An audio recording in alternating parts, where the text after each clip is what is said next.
একটু নিজের মতো বাঁচতে ইচ্ছা করে। আর মানুষ কতক্ষণ আসলে ফেকভাবে থাকে, আমি তো পারি না। যদি মানুষের ইন্টেনশন খারাপ থাকে, কেউ যদি চিন্তা করে যে আমি ওর ক্ষতি করব, কেউ যদি চিন্তা করে আমি ওর ভিডিওটা বাজেভাবে মেক করব, সেটা সম্ভব। কোথায় গেলে আমরা আসলে ওই স্বাধীনতাটা পাবো যেখানে আসলে একটু আমি আমার মতো করে বাঁচতে পারবো। এবার শবনম বুবলি ও অপু বিশ্বাসকে নিয়ে মুখ খুলেছে বাংলাদেশের ছোট পর্দার অভিনেত্রী কেয়া পায়েল। কেয়া পায়েলকে নিয়েও একটা সময় ঝড় উঠেছিল। যখন জেলে ঢোকানো হয়েছিল আফ্রিদিকে, তখন কেয়া পায়েলকে হেনস্থা করে ছেড়েছিল নেটিজেনরা। কেয়া পায়েল বলেন, একটু শান্তিতে বাঁচতে দিন নায়িকাদের। শবনম বুবলি প্রেগনেন্ট যে খবরে তোলপাড় সোশ্যাল মিডিয়া, অন্যদিকে অপু বিশ্বাসকে যা তাভাবে অপমান করছে নেটিজেনরা।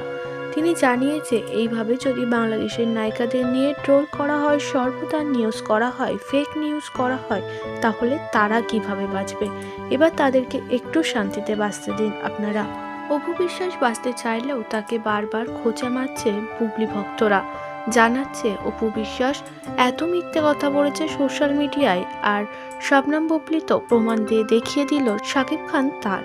সেজন্য কেয়া পায়েল কিছুটা অপু বিশ্বাসেরই সাপোর্ট নিয়েছে এবং জানিয়েছে, যার লাইফ তার, যার যেটা যায় সে সেটা বোঝে, অপু বিশ্বাসকে একটু নিজের মতো করে বাঁচতে দিন।